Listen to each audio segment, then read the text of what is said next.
حضرت یوسف علیہ السلام کا قصہ قرآن پاک کی سورۃ یوسف میں تفصیل سے بیان ہوا ہے۔ یہ قصہ نہ صرف ان کے صبر و استقامت کا بہترین نمونہ ہے بلکہ اس میں اللہ کی قدرت اور حکمت بھی نمایاں ہوتی ہے۔ حضرت یوسف علیہ السلام کی زندگی کے اہم واقعات کو بیان کیا گیا ہے۔ پیدائش اور خاندان: حضرت یوسف علیہ السلام حضرت یعقوب علیہ السلام کے بیٹے تھے اور حضرت ابراہیم علیہ السلام کے پوتے۔ حضرت یعقوب علیہ السلام کے 12 بیٹے تھے جن میں یوسف علیہ السلام اور ان کے بھائی بنیامین خاص طور پر پیارے تھے۔ ان کے اس خاص پیار کی وجہ سے دوسرے بھائیوں میں حسد پیدا ہو گیا۔ خواب اور حسد: حضرت یوسف علیہ السلام نے ایک خواب دیکھا جس میں 11 ستارے، سورج اور چاند انہیں سجدہ کر رہے ہیں۔ انہوں نے یہ خواب اپنے والد کو بتایا تو حضرت یعقوب علیہ السلام نے ان سے کہا کہ وہ یہ خواب اپنے بھائیوں کو نہ بتائیں۔ حضرت یعقوب علیہ السلام نے اس خواب کی تعبیر یہ سمجھی کہ حضرت یوسف علیہ السلام کو ایک عظیم مقام ملے گا۔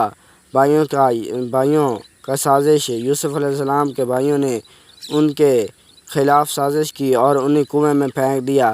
پھر انہوں نے والد سے جھوٹ بولا کہ یوسف کو بھیڑیا کھا گیا ہے۔ ایک قافلہ گزرتے ہوئے انہیں کنویں سے نکال کر مصر لے گیا اور وہاں بیچ دیا۔ مصر میں یوسف علیہ السلام کو عزیز مصر کے گھر میں غلام بنا کر رکھا گیا۔ عزیز مصر کی بیوی زلیخا نے یوسف علیہ السلام کو بہکانے کی کوشش کی مگر یوسف علیہ السلام نے اللہ کی پناہ مانگتے ہوئے انکار کر دیا۔ زلیخا نے ان پر جھوٹا الزام لگایا اور یوسف علیہ السلام کو جیل بھیج دیا۔ جیل میں نبوت کی تبلیغ: جیل میں حضرت یوسف علیہ السلام نے 2 قیدیوں کے خوابوں کی تعبیر کی۔ ان خوابوں کی تعبیر سچ ثابت ہوئی اور یوسف علیہ السلام کی صداقت اور علم کی شہرت پھیل گئی۔ خواب کی تعبیر اور رہائی: فرعون نے مصر نے ایک خواب دیکھا جس کی تعبیر کسی کو نہ آئی۔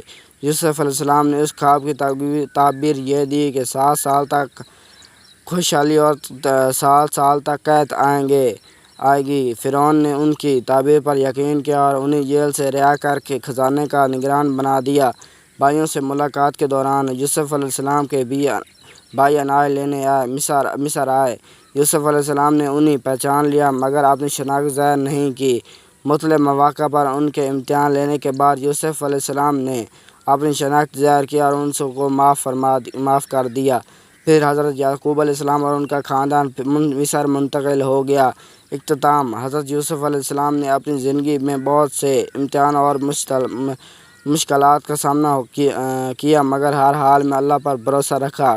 ان کی زندگی کا قصہ ہمیں صبر، استقامت اور اللہ کی قدرت پر یقین کی اہمیت سکھاتا ہے۔ یہ قرآن پاک میں نہایت تفصیل سے بیان کیا گیا ہے اور اس میں بہت سے عبرت کے پہلو موجود ہیں۔ حضرت یوسف علیہ السلام کی زندگی کا یہ قصہ ہمیں یہ بھی سکھاتا ہے کہ مشکل وقت میں صبر اور اللہ پر یقین کے ساتھ رہنا چاہیے کیونکہ اللہ پاک اپنے نیک بندوں کے ہمیشہ